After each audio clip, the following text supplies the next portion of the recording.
विद्यार्थियों, आज हम चर्चा करने जा रहे हैं अपने कक्षा 11 के जीव विज्ञान के संशोधित पाठ्यक्रम के बारे में। अपने माध्यमिक शिक्षा बोर्ड अजमेर ने इस साल की जो परीक्षा होगी 2021 के लिए कक्षा 11 की, तो उनके सभी विषयों के संशोधित पाठ्यक्रम जारी किए हैं।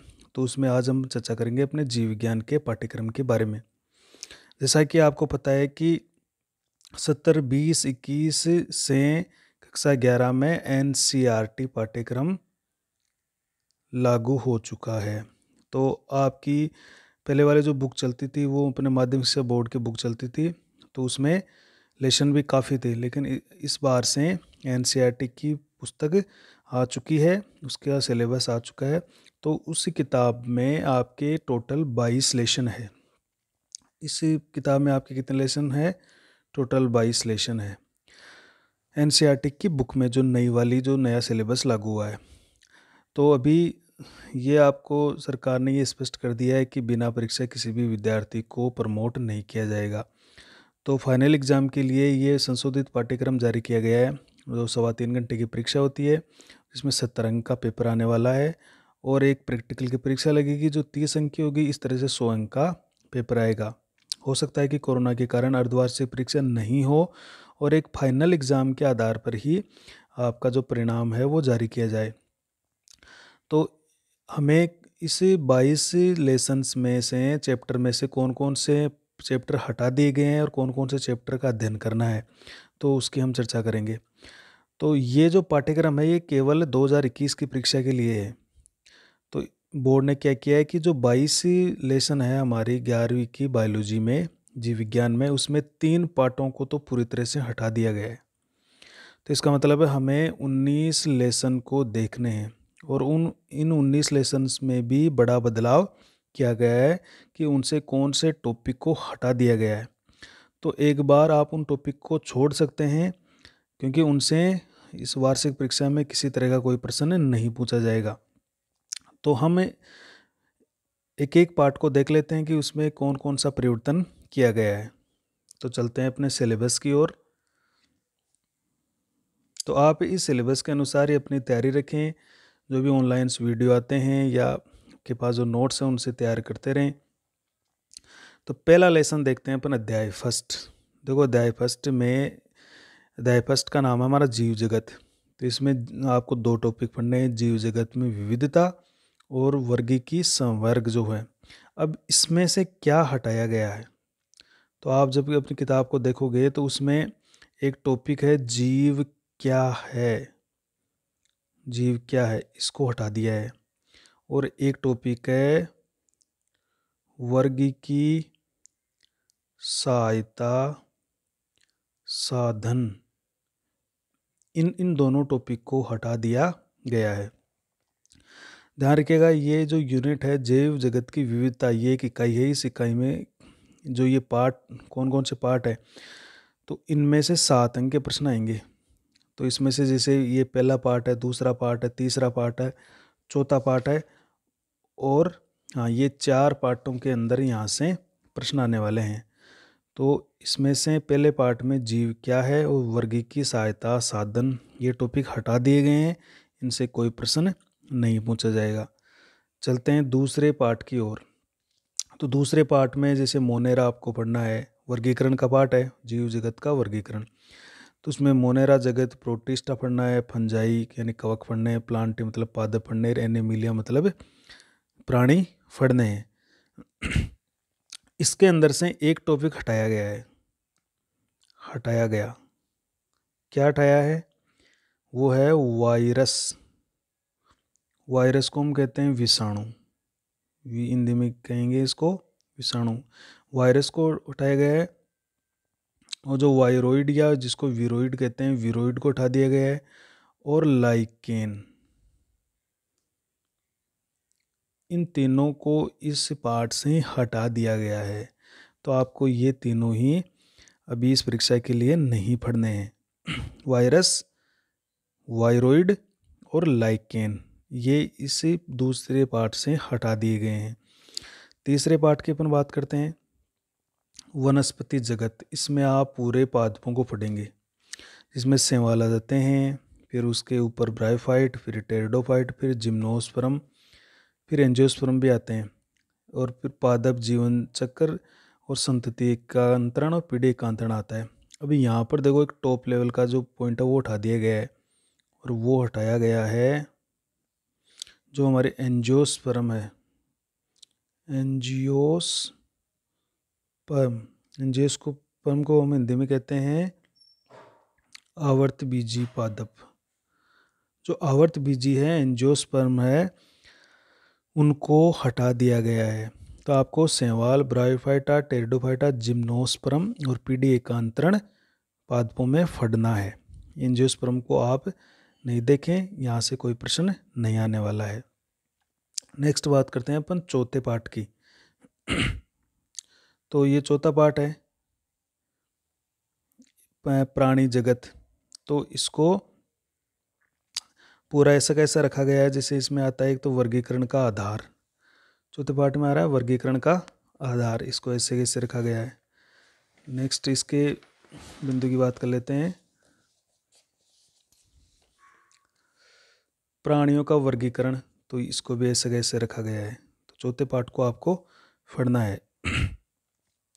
फिर आती है हमारी जो इकाई है, वो नेक्स्ट इकाई जो जिसमें 12 नंबर के प्रश्न आने वाले हैं, इकाई नंबर 2। इसमें 12 नंबर के प्रश्न आने वाले हैं। अभी इसमें कौन कौन से पार्ट है, इसमें 2 ही पार्ट हैं। तो चौथे पार्ट की हमने चर्चा कर ली। अब नेक्स्ट अध्याय देखते हैं, 5वां पार्ट, जिसका नाम है पुष्पी पादपों की आकारिकी। तो इसमें पुष्प क्रम पढ़ना है आपको, पुष्प पढ़ने हैं, एक प्रारूपी पुष्प के अर्ध तकनीकी विवरण, जिसमें हम किस भाग को कौन से चिन्ह द्वारा प्रदर्शित करते हैं वो देखेंगे, और कुछ महत्वपूर्ण कुल है, जैसे एक तो सोलिनेसी और लिलियेसी, ये 2 कुल आपको पढ़ने हैं। अब यहाँ पर हटाया गया है, क्या हटाया है वो आपको देखना है। इस पार्ट से क्या क्या टॉपिक हटा दिए गए हैं। तो यहाँ से मूल को उठा दिया गया है, यानी जड़, तना जिसको हम स्तंभ कहते हैं, उस स्टेम उसको हटा दिया गया है। इसके बाद में पत्ती जिसको अपन पर्णलिप कहते हैं, उसको हटा दिया गया है। मूल, तना, पत्ती, फल इसको उठा दिया गया है। बीज कैसे बनता है, फल कैसे बनता है, फिर बीज कैसे बनता है, उसको उठा दिया गया है। और जो फेबेसी कुल है, एक कुल 3 कुल है इसमें, तो जो फेबेसी कुल है उसको हटा दिया गया है। तो ये टॉपिक यहाँ से हटाए गए हैं, मूल, तना, पत्ती, फल, बीज और फेबेसी कुल। इनको आपको नहीं पढ़ना है। आपको पुष्पक्रम, सेसिमाक्षर पुष्प की संरचना, एक प्रारूपिक पुष्प के जो तकनीकी विवरण है, कौन से संकेतों से उसको अपन प्रदर्शित करते हैं वो, और 2 कुल पढ़ने हैं इस 5वीं पार्ट से। अब बात करते हैं नेक्स्ट लेसन की। तो जो 6 नंबर का लेसन है, अध्याय 6, और मैं यहाँ पर लिख देता हूँ अध्याय नंबर 6। अध्याय नंबर जो 6 है, पुष्पी पादपों का शारीरिकीकरण। इसको आप देखोगे तो इसका नाम ये है पुष्पी पादपों की शारीरिकी। इस पूरे ही पार्ट को हटाया गया है, पूरे पार्ट को, अध्याय नंबर 6 है वो पूरे को पूरे पार्ट को हटा दिया गया है। तो आपको अध्याय नंबर 6 नहीं पढ़ना है, इसमें से कोई प्रश्न नहीं आएगा। नेक्स्ट बात कर लें अध्याय नंबर 7 की, जो कि है प्राणियों की संरचनात्मक संगठन, प्राणियों का संरचनात्मक संगठन। तो इसमें प्राणियों की शरीर की शारीरिक संरचना कैसे होती है, तो उसके बारे में है। तो इसमें भी कुछ टॉपिक हटाए गए हैं पार्ट नंबर 7 से। तो वो क्या क्या हटाया गया है देखिए। वो हटाया गया है, एक तो अंग व अंग तंत्र, अंग तंत्र ये हटा दिया है। 7वें पार्ट की बात कर रहे हैं अपन, अंग और अंग तंत्र हटा दिए गए हैं। इसके अलावा आप इसमें कुछ जीव पढ़ते हैं, जैसे केचुआ है, केचुआ वो भी हटा दिया है। कोकरोच वो भी हटा दिया है, और मेंढक ये भी हटा दिए गए हैं। तो इनको आपको नहीं देखना है। अंग और अंग तंत्र, कॉकरोच, मेंढक और केचुए को नहीं देखना है, इसमें कोई प्रश्न नहीं पूछा जाएगा। नेक्स्ट है, हम बात करते हैं लेसन नंबर 8 की या इकाई नंबर 3 की, जिसमें 15 नंबर के प्रश्न आने वाले हैं। बहुत ही बढ़िया और एक अच्छी इकाई है, जो कि हमारे बायोलॉजी की आधारभूत इकाई भी हम कह सकते हैं। यहाँ से कोशिका आप पढ़ते हो। तो लेसन नंबर 8 की बात कर लेते हैं, कोशिका जीवन की इकाई। कोशिका जीवन की इकाई, इस यूनिट को पूरा का पूरा ऐसे ही रखा गया है। कोशिका क्या है, कोशिका सिद्धांत, जैसे स्लाइड अनुसवन का, कोशिका का समग्र दिन। इस समग्र दिन में आप क्या पढ़ोगे, सभी कोशिकांग पढ़ोगे। जितने भी कोशिकांग है वो कोशिकांग आप पढ़ोगे। प्रोकैरियोटिक कोशिका क्या होती है, यूकैरियोटिक कोशिका क्या होती है, इनके बीच में अंतर, पादप और जंतु कोशिका के बीच में अंतर। इसी तरह से 9वां पार्ट है, ये भी आपको पूरा पढ़ना है। ऐसा कैसा रखा गया है 9वां पार्ट। इसमें रासायनिक संगठन का विश्लेषण बता है, तो हमारा जीव द्रव्य का रासायनिक संगठन कैसा होता है, प्राथमिक द्वितीयक मेटाबोलाइट क्या होते हैं, वृहद जैव अणु जैसे प्रोटीन है या लिपिड है या कार्बोहाइड्रेट, प्रोटीन की संरचना, पॉलीसेकेराइड की संरचना, न्यूक्लिक अम्ल की संरचना, प्रोटीन की संरचना, एकलक को जोड़ने के वाले बंध, गतिक अवस्था, जीवन के उपाप से आधार, जीवन की अवस्था और एंजाइम्स। तो इनमें से हम काफ़ी टॉपिक है वो पढ़ चुके हैं। तो हमारा एक यूट्यूब चैनल है, YouTube channel okay biology by BSS, उसको आप सर्च करो यूट्यूब पे जाके, और उसके अंदर उसके नाम पर आप क्लिक करो। वहाँ ऊपर आपको दिखाई देगा प्लेलिस्ट पर आप क्लिक कीजिए, और क्लिक करने के बाद वहाँ पर आपको ये टॉपिक दिखाई देंगे। एक तो कोशिका वाला टॉपिक दिखाई देगा, सेल, फिर सेल के कोशिकांग एक टॉपिक दिखाई देगा, कोशिकांग। तो उसमें आप सारे कोशिकांग पढ़ सकते हो। तो अभी ये टॉपिक है वो मैं ऑनलाइन ओके बायोलॉजी जो अपना यूट्यूब चैनल है उस पर ये हम पढ़ रहे हैं। तो आप उसको सर्च करके उसको सब्सक्राइब कर लें, और मैं लगातार उस पर वीडियो पोस्ट करता रहूँगा। आपकी पूरी बायोलॉजी उस पर, आपके जो वीडियो हैं वो आपके पास पहुँच जाएंगे, तो आप उसको ज़रूर देखें। तो ये 9वां पार्ट भी ऐसा कैसा रखा गया है, इसमें कोई चेंज नहीं किया गया है। बात करते हैं 10वें पार्ट की, कोशिका चक्र और कोशिका विभाजन। ये भी एक अच्छा लेशन है, तो इसको भी ऐसा कैसा रखा गया है, कोशिका चक्र, इसको भी अपन पूरा पढ़ेंगे। समसूत्री विभाजन अवस्थाएं, प्रोपेज, मेटापेज, एनापेज, टेलोपेज, वो सारी ये पढ़ेंगे इसके अंदर। इसके अलावा समसूत्री विभाजन का महत्व क्या है वो पढ़ेंगे हम। इसके अलावा अर्धसूत्री विभाजन क्या है, उसकी संपूर्ण जितने भी अर्धसूत्री विभाजन की प्रक्रिया है वो पढ़ेंगे, और अर्धसूत्री विभाजन का महत्व क्या है, इसके में अंतर क्या है, वो सारा हम इसमें देखेंगे। तो ये बहुत अच्छा एक लेसन है, तो इसको भी मैं जल्दी स्टार्ट करने वाला हूँ अपने यूट्यूब चैनल पर। फिर नेक्स्ट देखते हैं अपन, देखो ये 10वां लेसन है, अध्याय नंबर 11। अध्याय नंबर 11 व 12 हटाए गए। ये दोनों अध्याय हटा दिए गए हैं, ध्यान रखिएगा। अध्याय नंबर 11 और अध्याय नंबर 12। अध्याय नंबर 11 है पौधों में परिवहन। 11 तो कौन सा है, पौधों में परिवहन, पूरा पाठ हटा दिया गया है।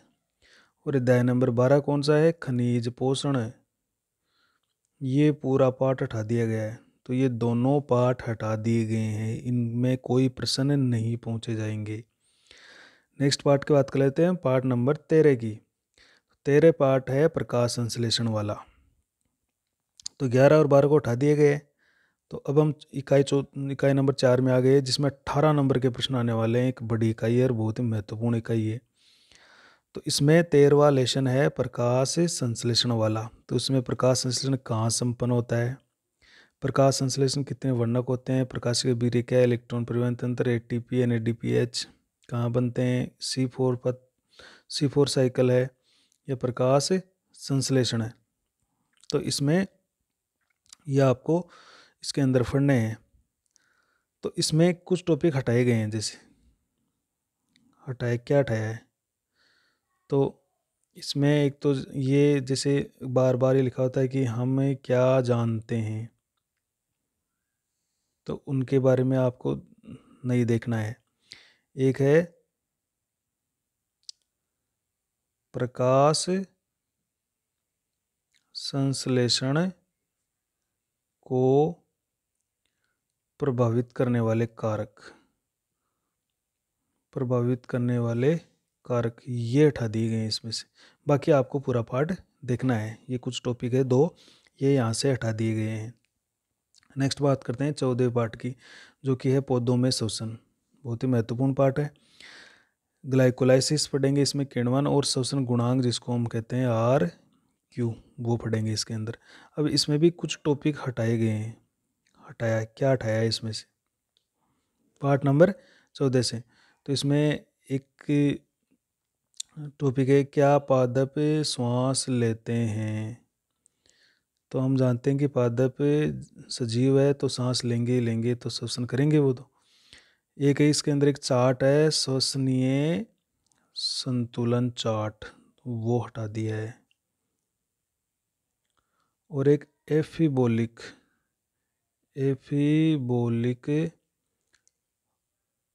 पाथक्रम, जो उपचयी ऊर्जा का एक पाथक्रम दिया गया है, वो हटा दिया गया है। तो ये 3 टॉपिक यहाँ से हटा दिए गए। तो इनमें से कोई प्रश्न नहीं पूछे जाएंगे। बात करते हैं लेसन नंबर 15 की। तो 15 भी पादप वृद्धि और परिवर्धन वाला हार्मोन है। तो इसमें एक छोटा सा टॉपिक रखा गया है पादप वृद्धि हार्मोन, वो लगभग मैक्सिमम पार्ट को हटा दिया गया है। इसमें एक टॉपिक रखा गया है पादप वृद्धि नियामक, बाकी सारे टॉपिक हटा दिए गए। और वो कौन कौन से हटाए गए हैं वो भी अपन देख लेते हैं। हटाए गए, एक तो इसमें वृद्धि का बिंदु है वो हटा दिया है, विभेदन व पुनर्विभेदन ये हटा दिया है। इसके अलावा परिवर्धन ये बिंदु उठा दिया है। दीप्तिकालिकता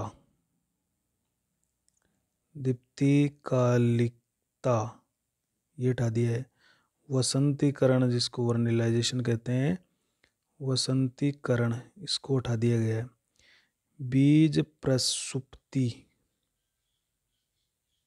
इसको हटा दिया गया है। बीज प्रसुप्ति इसको हटा दिया गया है।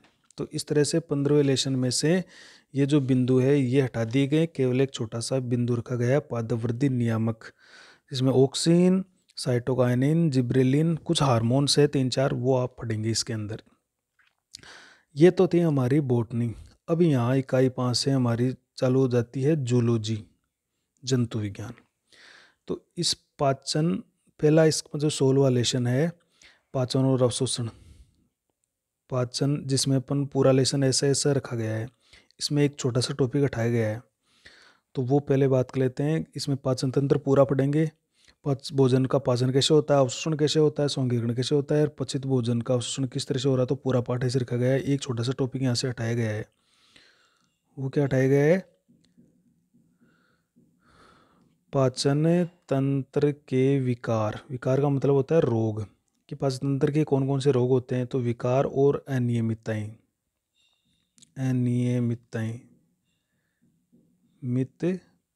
यदि पाचन तंत्र के से संबंधित जो रोग होते हैं उनको, उनका एक छोटा सा टॉपिक है, अंतिम बिंदु, वो हटा दिया गया है। तो ये जो लेसन है पाचन तंत्र, भोजन का पाचन और पचित उत्पादों का अवशोषण, ये अपने जूलॉजी का पहला अर्थात 16वां लेसन है। तो ये पूरा का पूरा रखा गया है। इसमें एक छोटा सा बिंदु उठाया गया है जो आपको मैंने बता दिया। बात करते हैं 17वें लेसन की। तो श्वसन और गैसों का विनिमय। तो इसमें श्वसन के अंग कौन कौन से हैं? विभिन्न जीवों में, कोई फेफड़े हैं, कोई गलफड़े हैं, कोई त्वचा है। श्वसन की क्रियाविधि कैसी है? श्वसन जब निःश्वसन लेते हैं, श्वसन करते हैं, विनिमय कैसे होता है, गैसों का शरीर में विगमन, ऑक्सीजन का विगमन, कार्बन डाइऑक्साइड का विगमन कैसे होता है, फेफड़ों की संरचना क्या है, तो वो सारा इसके अपन अंदर देखेंगे। तो इसके अंदर कुछ टॉपिक हटाए गए हैं, 2 बिंदु उठाए गए हैं इस पार्ट में से, 17वें पार्ट में से। एक तो है कि श्वसन का नियंत्रण कौन करता है। तो श्वसन का नियंत्रण देखिए तंत्रिका तंत्र करता है, जिसमें एक मेडुला ऑब्लिंगेटा और एक पोन्स के अंदर 2 सेंटर होते हैं, वो नियंत्रण करते हैं। तो ये बिंदु आपको नहीं पढ़ना, हटा दिया गया। और श्वसन संबंधी जो विकार हैं, विकार का मतलब रोग, श्वसन संबंधी जो रोग है वो बिंदु हटा दिए गए हैं। तो जैसे अपन फेफड़ों से संबंधित कुछ रोग, निमोनिया वगैरह पढ़ते हैं, एम्फाइसेमा पढ़ते हैं, या ब्रोंकाइटिस पढ़ते हैं, या अस्थमा पढ़ते हैं, तो वो अपन को नहीं पढ़ने हैं। ये दोनों पार्ट 16 और 17 पार्ट हमारे यूट्यूब चैनल पर मैं पढ़ा चुका हूँ। तो आप ओके बायोलॉजी में जाकर इन दोनों पार्टों को अच्छी तरह से पढ़ सकते हैं। अभी ये श्वसन वाला पार्ट बिल्कुल ख़त्म होने पर है, और अब नेक्स्ट ये जो रुधिर परिसंचरण है 18वां लेसन ये स्टार्ट करने जा रहे हैं। तो ये दोनों भी टॉपिक मैं यूट्यूब अपने okay biology by BSS channel पर पढ़ा चुका हूँ, और वहाँ पर ऐसे वीडियो मिलेंगे आपको बिल्कुल क्वालिटी से युक्त। और आगे भी अगर आपको तैयारी करते हैं नीट की या कोई कॉलेज की, तो आपको परेशानी नहीं आएगी। तो आप उन वीडियो को एक बार ज़रूर देखें, और अपने चैनल को सब्सक्राइब करके इसको शेयर भी ज़रूर करें। ये तो था आपने 16-17 पार्ट की बात। फिर आते हैं अपने 18वें लेसन में, जो कि हमारे रक्त परिसंचरण वाला पार्ट है। 18वें लेसन में हमें रुधिर लसिका क्या है ये पूरा पढ़ना है। इसको ऐसा का ऐसा रखा गया है पूरे पार्ट को। 18वां पार्ट है, इसके बाद में इसका है लसिका के बाद में परिसंचरण पथ, कि हमारे शरीर में परिसंचरण कैसे हो रहा है, दोहरा परिसंचरण या द्विपरिसंचरण क्या होता है, हृदय क्रिया का नियंत्रण कौन करता है, और परिसंचरण में कौन कौन विकृतियाँ आ जाती है। तो ये पूरा का पूरा पार्ट ऐसा कैसा रखा गया है हृदय वाला। तो ये भी हम जल्दी इसकी वीडियो आपको देखने को मिलेंगे अपने बायोलॉजी ओके बायोलॉजी चैनल पर। तो ये नेक्स्ट पार्ट यही स्टार्ट होने वाला है। 19वें पार्ट की बात करते हैं, उत्सर्जी उत्पाद और उसका निष्कासन। ये 19वां पार्ट है। तो इसमें 3 छोटे छोटे टॉपिक रखे गए हैं। मानव का उत्सर्जन तंत्र, यानी आपको किडनी और जैसे मूत्र नलिका और मूत्राशय ये एक तंत्र कैसा होता है, इसमें कौन कौन से अंग है वो देखना है। मूत्र का निर्माण कैसे होता है, और वृक्क नलिकाओं के विभिन्न भागों के कार्य, ये 3 आपको बिंदु देखने हैं। अब इसमें ज़्यादातर टॉपिक हटाए गए हैं। अब वो कौन कौन से बिंदु उठाए गए हैं देखो, इसमें है एक आप टॉपिक देखोगे निस्यंदन की या निस्यंदन के सांद्रण की क्रियाविधि, सांद्रण की क्रियाविधि, ये बिंदु उठा दिया गया है। वृक्क क्रियाओं का नियमन कैसे होता है, वृक्क क्रियाओं का नियमन ये हटा दिया गया है। मूत्रण क्या है इसकी परिभाषा ये हटा दिया गया है। इसके अलावा उत्सर्जन में अन्य अंगों की भूमिका क्या है, अन्य अंगों की भूमिका ये बिंदु भी हटा दिया गया है। और वृक्क से संबंधित जो रोग होते हैं, विकृतियाँ होती है, विकृतियाँ वो भी हटा दिए गए हैं। तो ये सारे के सारे बिंदु हैं इस पार्ट से हटा दिए गए हैं। आपको केवल मानव का उत्सर्जन तंत्र, मूत्र निर्माण और वृक्क नलिका के विभिन्न भागों के कार्य पढ़ने हैं। बात करते हैं 20वें लेसन की, गमन और संचलन। गमन और संचलन, इसमें आपको केवल 2 छोटे छोटे टॉपिक पढ़ने हैं। एक तो पेशियाँ पढ़नी है, और जो हमारे जॉइंट है वो पढ़ने हैं। 2 ही छोटे छोटे टॉपिक पढ़ने हैं। इसमें भी जो बड़े पॉइंट थे वो हटा दिए गए हैं। तो वो कौन कौन से भाग हटाए गए हैं, तो कौन कौन से भाग हटाए, एक तो गति का प्रकार हटा दिया, गति के जो प्रकार पढ़ते थे अपन वो हटा दिए गए हैं। पूरा कंकाल तंत्र हटा दिया है, पूरा का पूरा कंकाल तंत्र जो अपन बोन्स पढ़ते थे वो सारे हटा दिए गए हैं। और जो विकार थे, मतलब पेशी व कंकाल तंत्र के जो विकार थे, रोग, जो विकार या जिसको हम रोग कहते हैं ये हटा दिए गए। तो ये तीनों बिंदु, बड़े जो बिंदु थे वो हटा दिए गए हैं। केवल 2 छोटे छोटे बिंदु रखे गए हैं, पेशी और संधियां जिनको अपन जॉइंट कहते हैं। बात करते हैं 21वें लेसन की, जो कि है हमारे तंत्रिका तंत्र वाला और अंतःस्रावी वाला लेसन।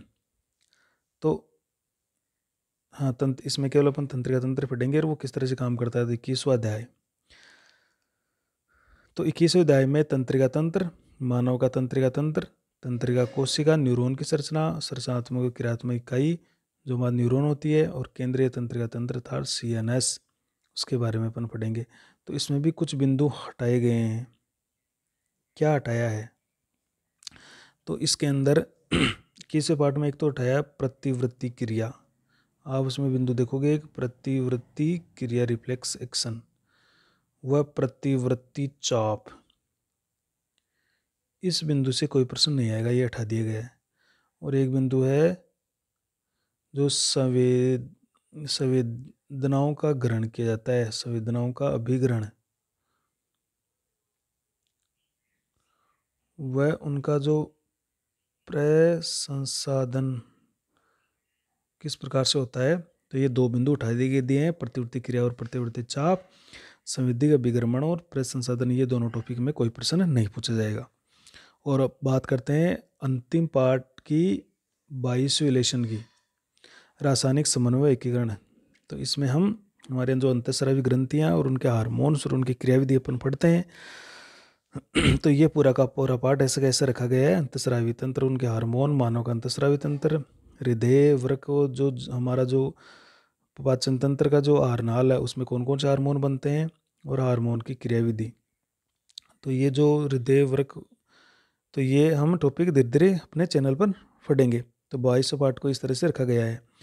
तो इस तरह से आज हमने देखा कि वर्ष 2021 की परीक्षा के लिए कक्षा 11 की जीव विज्ञान का पाठ्यक्रम में 3 पार्ट तो पूरी तरह से हटा दिए गए हैं और बाकी लगभग पार्टों में बड़ा परिवर्तन भी किया गया है। तो आपको जो बिंदु हटा देंगे एक बार आप उनको छोड़ सकते हैं अपनी परीक्षा के लिए, और अगर आप पढ़ना चाहे तो उनको पढ़ भी सकते हैं।